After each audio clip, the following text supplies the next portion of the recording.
Et avant de passer au titre, on va parler tout de suite du mouvement de grève du personnel à bord des trains SNCF. 7 TER sur 10 partiront demain, donc 3 TER sur 10 seront à quai ce vendredi à 4 h du matin jusqu'à lundi 9 h. Une grève à l'appel de la CGT par rapport aux contrôleurs des trains. Pour le reste, les trains TER, GV, TGV, Thalys, Eurostar auront un trafic tout à fait normal. Et on commence cette édition avec comme information un nouveau mouvement de grève, cette fois chez les salariés de la Redoute. Depuis ce mardi, une quarantaine d'employés de la maintenance sur le site de la Martinoire sont en grève. La raison, si après 2016, ils savent que leurs postes seront supprimés avec la réorganisation du centre logistique, ils affirment toutefois que la direction leur avait promis des indemnités s'ils restaient dans l'entreprise jusqu'à la fin. Mais lors du dernier comité d'entreprise, celle-ci serait revenue sur ces points. La direction refute les accusations et parle d'un malentendu. Les grévistes en tout cas veulent rester sur leur garde. On écoute tout de suite la réaction d'un des salariés au micro de notre journaliste Fanny Bourdillon. Aujourd'hui, c'est inacceptable parce que beaucoup d'entre nous ont des projets en tant que techniciens, ont des projets. Aujourd'hui, on nous a pris en otage, justement en nous promettant ces indemnités qui sont quand même conséquentes par rapport aux grèves qu'on a fait l'année dernière. Et aujourd'hui, c'est zéro, quoi. Donc c'est soit on accepte d'être agent logistique, soit on part avec zéro d'indemnité, quoi. Donc on doit s'asseoir sur, on va dire, une moyenne de 50 000 € par tête. Et on passe à la solidarité, le don du sang. À Lille, une structure est ouverte toute l'année pour permettre de récolter le sang.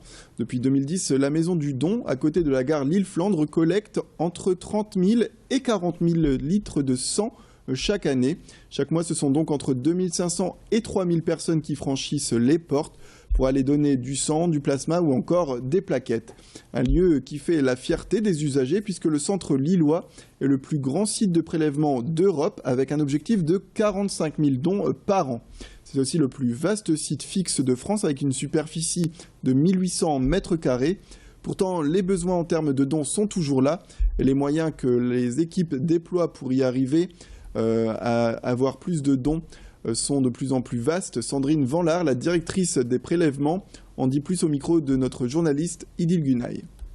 Là, on fait des navettes avec les entreprises, avec des lycées, des facultés. C'est-à-dire qu'une entreprise qui a envie d'organiser un don de sang chez elle, on peut prendre contact et aller chercher les donneurs sur place et les ramener après le don. Donc c'est ce qu'on fait de plus en plus. Ensuite, on essaie d'avoir un maximum de convivialité et on a par exemple des jeunes élèves psychomotriciennes qui de temps en temps viennent faire des massages aux donneurs pendant leur don pour les détendre et pour mettre une bonne ambiance. Donc on essaie de faire que ce soit le plus convivial possible. Et cap sur une information qui marque encore les gérants de bars à Lille. On parle du décret de la mairie de Lille visant à réduire les heures de fermeture des bars du dimanche au mercredi soir à 1 h du matin au lieu de 3 heures auparavant. Une décision prise par le conseil municipal en décembre et qui ne passe pas du tout auprès des gérants de bars. Ces derniers affirment qu'ils n'ont pas été consultés, que la décision a été prise de manière unilatérale. Des propos que la mairie veut contrer en réaffirmant sa lutte contre l'hyperalcoolisation des jeunes à Lille et l'insécurité qui en découlerait depuis des années. Pourtant, cette petite réforme à Lille n'est pour les patrons de bar pas la solution pour régler le problème. Au contraire, ils disent que le problème va continuer et que la masse salariale, en plus, dans les établissements, va baisser. On écoute tout de suite, je vous le propose, Thierry Grégoire, le président de l'Union des métiers et des industries de l'hôtellerie, qui s'explique. Je rappelle que l'urgence de réduire de 3 h du matin, c'est à peu près centaines d'emplois qui vont être détruits, c'est 85 entreprises qui sont concernées, donc tout ça derrière c'est des drames humains qui sont en train de se profiler et puis c'est de la baisse des chiffres d'affaires et certainement des fermetures pour quelques-uns d'entre eux. Donc l'urgence est caractérisée, sauf si demain Madame le maire décide de revenir elle-même autour de la table et non pas par un tiers. Nous on veut la revoir autour de la table, si elle ne veut pas on ira jusqu'au bout du recours et on a jusqu'au 28 février pour formaliser nos recours sur le fond, sur la réforme et le caractère d'urgence que l'on revendique aujourd'hui à travers nos avocats. On passe à notre zoom sur les villes de la métropole lilloise et cette semaine nous avons mis le cap sur l'Homme, une ville qui regroupe des entreprises innovantes chez Euratechnologies notamment, mais aussi des entreprises traditionnelles et historiques qui connaissent encore beaucoup de succès. On parle de Winkelmans, le céramiste. Depuis son implantation en 1894 rue de Dunkerque, l'entreprise connaît une belle croissance.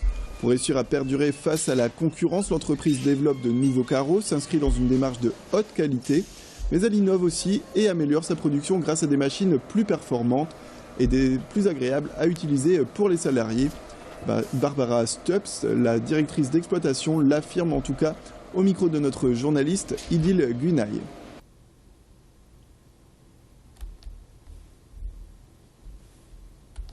On a décidé d'investir dans une nouvelle machine parce que ma priorité était devenue les conditions de travail pour les employés de l'entreprise.